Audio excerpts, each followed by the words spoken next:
ಇದೇ ವಿಚಾರಕ್ಕೆ ಸಂಬಂಧಪಟ್ಟ ಹಾಗೆ ಅಂದ್ರೆ ಪೊಲೀಸ್ ಇಲಾಖೆ ವಿರುದ್ಧ ಸಿಎಂ ಸಿದ್ದರಾಮಯ್ಯ ಬೇಸರ ವ್ಯಕ್ತಪಡಿಸಿದ್ದಾರೆ. ಮಹಾರಾಷ್ಟ್ರದ ಪೊಲೀಸರು ಬಂದು ಇಲ್ಲಿ ಡ್ರಗ್ಸ್ ಪತ್ತೆ ಮಾಡ್ತಾರೆ. ಮೈಸೂರಿನಲ್ಲಿ ಡ್ರಗ್ಸ್ ಫ್ಯಾಕ್ಟರಿ ಪತ್ತೆ ಮಾಡಿದ್ದಾರೆ. ಆದರೆ ಕರ್ನಾಟಕ ಪೊಲೀಸರು ಯಾಕೆ ಮಾಡ್ತಾ ಇಲ್ಲ ಅಂದ್ರೆ ಇವರು ಡ್ರಗ್ಸ್ ವಿಚಾರವಾಗಿ ಹೇಳಿರೋದು, ಮೈಸೂರು ವಿಚಾರವಾಗಿ ಅದನ್ನ ಕರ್ನಾಟಕ ಪೊಲೀಸರು ಯಾಕೆ ಮಾಡ್ತಿಲ್ಲ ಅಂತ. ಸ್ವಲ್ಪ ಇದನ್ನ ರಾಜೀವ್ ಗೌಡ ವಿಚಾರಕ್ಕೂ ಕೂಡ ನಾವು ಲಿಂಕ್ ಮಾಡ್ಕೊಳ್ಬಹುದು, ಯಾಕೆ ಪೊಲೀಸರು ಬೇಕು ಹುಡುಕಾಡ್ತಾ ಇಲ್ಲ ಅಂತ. ಸೊ PSI ಸೇರಿ ಎಲ್ಲರ ಮೇಲೂ ಕೂಡ ಹಿರಿಯರು ನಿಗಾ ವಹಿಸಬೇಕು. ಡಿಜಿ ಮತ್ತು IGP ಕಚೇರಿಯಲ್ಲಿ ವಾರ್ಷಿಕ ಸಭೆ ನಂತರ ಸಿಎಂ ಹೇಳಿಕೆ ಕೊಟ್ಟರು. ಪೊಲೀಸ್ ಸ್ಟೇಷನ್ಗಳಲ್ಲಿ ಇನ್ಸ್ಪೆಕ್ಟರ್ಗಳನ್ನ,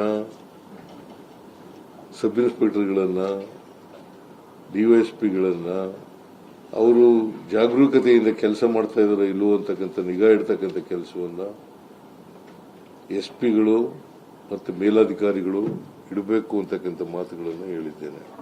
ಅವರು ಶಾಮೀಲಾಗದೆ ಹೋದ್ರೆ, ಈಗ ಉದಾಹರಣೆಗೆ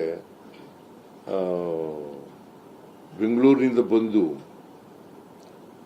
ಡ್ರಗ್ಸ್ ಇಲ್ಲಿ ಬೆಂಗಳೂರಿನಲ್ಲಿ ಪತ್ತೆ ಹಚ್ಚಕ್ಕೆ ಸಾಧ್ಯ ಆದರೆ ಮಹಾರಾಷ್ಟ್ರದವರಿಗೆ, why not Karnataka police people? ಮೈಸೂರಿನಲ್ಲಿ ಅಲ್ಲಿ ಕೂಡ ಉತ್ಪಾದನೆ ಮಾಡ್ತಾ ಇದ್ದಂತ ಜಾಗ ಪತ್ತೆ ಹಚ್ಚಕ್ಕಾದ್ರೆ ಮೈಸೂರು ಪೊಲೀಸ್ನವ್ರು ಯಾಕೆ ಮಾಡೋದಿಲ್ಲ?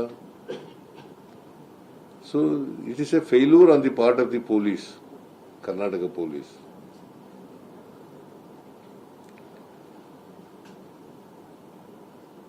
ಅದನ್ನ ತಿದ್ಕೊಳ್ತಕ್ಕಂಥ ಕೆಲಸವನ್ನು ಮಾಡಬೇಕು ಅಂತ ಹೇಳಿದ್ದೀನಿ.